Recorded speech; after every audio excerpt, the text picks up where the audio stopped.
I'm Denise Barbarita of the Pyramid Recording Collective. I am here at Spin Studios with Spin's owner, Pete Benjamin. Spin is located in Longisland City.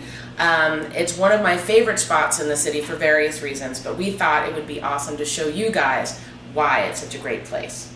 So, we're here in the lounge. It's lovely, it's colorful, it's very comfortable, and we're just going to show you around. So Pete, where are we going to start? Why don't we start in Studio A? Great. Tell us a little about it. Sure. Spin has been around for about 18 years now. Mm-hmm. We were in another location for most of that time, and at the end of our lease, we were basically bought out. The building was sold. At that point, we had decided that we've been doing it long enough and had enough clientele to continue. Great. So we found this other place in Long Island City, not too far from the other facility, and here we go again. Here we go again. So who have been some of your recent clients these days? We work with pretty much everybody. I mean, from local bands to some established artists, some of the guys from Trans-Siberian Orchestra, Alex Skolnick. We do a lot of metal, a lot of rock, Clown from Slipknot, Lamb of God, we do tracking for them. And then a lot of classical and jazz. So It's a really kind of interesting, Interesting mix. A little bit of everything. Yeah, a little bit of everything. So, if you want to take a look at the console. Absolutely, sure. So we have a 4000G G Plus SSL console. It is a 64 frame with 68 modules, VCA automation. Console is actually in really great condition, probably a mid-90s board. Sweet. Very well maintained. Full Pro Tools system, as you can see over here, HD3 Excel system, loaded with plugins and all your fancy things like that. We have a nice healthy outboard rack behind you.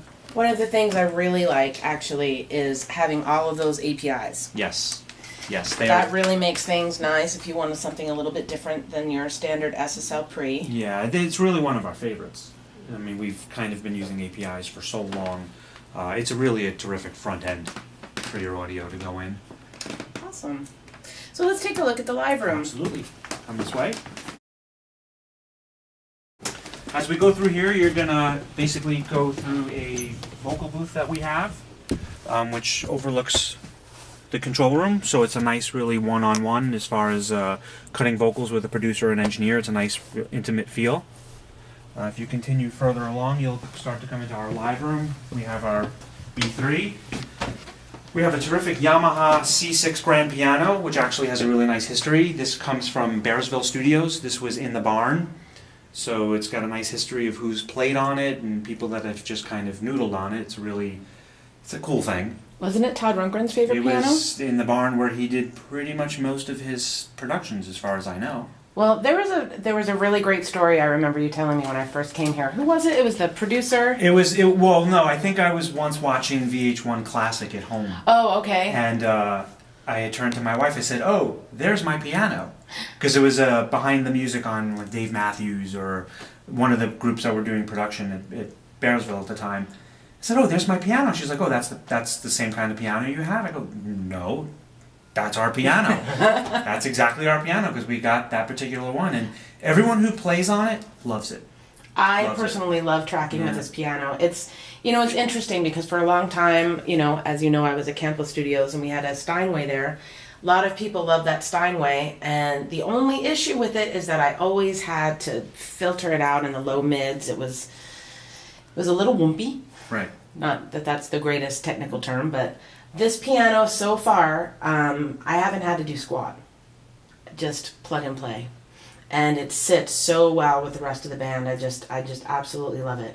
And it's not as bright as a C7. It's got a really cuts nice. It sits in really nice. It's not too bassy. It's not too tinkly. It's just right. Yeah, and we got really lucky with this piano. We actually at the time we had a piano for many years, and the producer who left it with us moved into a bigger house and said, "Hey, I want my piano." So we're like, "Oh, okay." So we were told by a few of our clients, look for a C6. C7s you can kind of find, but a C6 is really nice. And I found that we really weren't finding any C6s. And then one day this literally fell in my lap. If you come in here, you can see this is a makeshift kind of gobo wall. This whole wall does come down to expand the size of the room. But if we're going to do some piano jazz or piano drum sessions, we can put the wall up for some isolation. Now here's a little thing. This has been a bit of an experiment, right? The drum riser. It's been an experiment, but it's been working out really well. I love it. I love it. Yeah. So whose idea was it? This was basically just, we were trying to decouple some of the vibration in the floor. So we were just experimenting with different kinds of things of how to do that. Just to not necessarily change the sound of the room, because there wasn't an issue with that, but it was just really to keep the sound from traveling throughout the rest of the facility, or at least in around here. So we came up with this. We basically looked online and we came up with these. We found these Orlux pads, and we just threw some 1-inch MDF wood on top of it, just to see if let's just see what happens.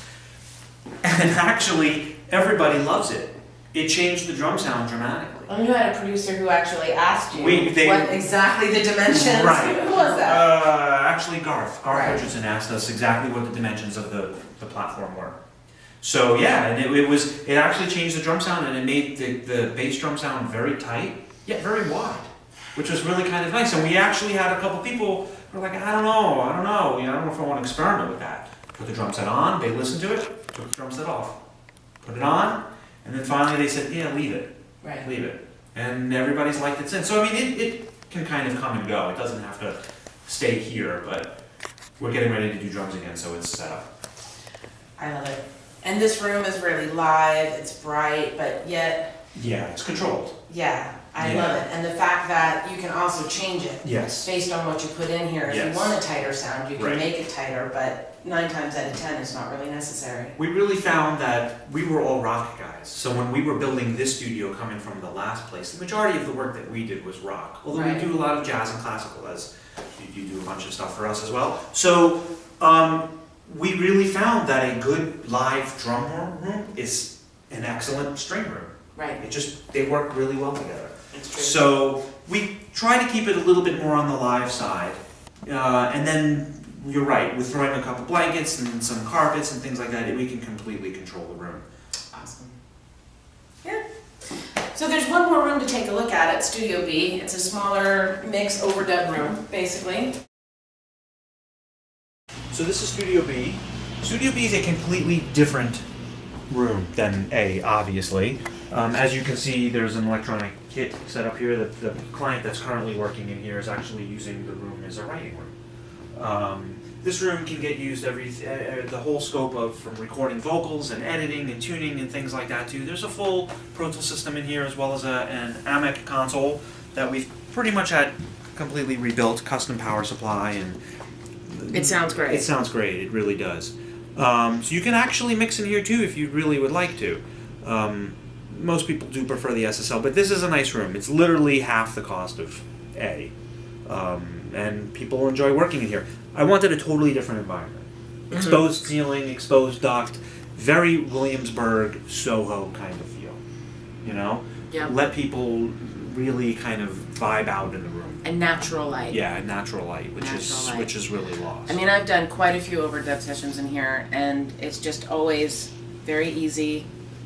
I've never had any problems. It's really comfortable. Most people Booth do sounds find great. it. Yeah.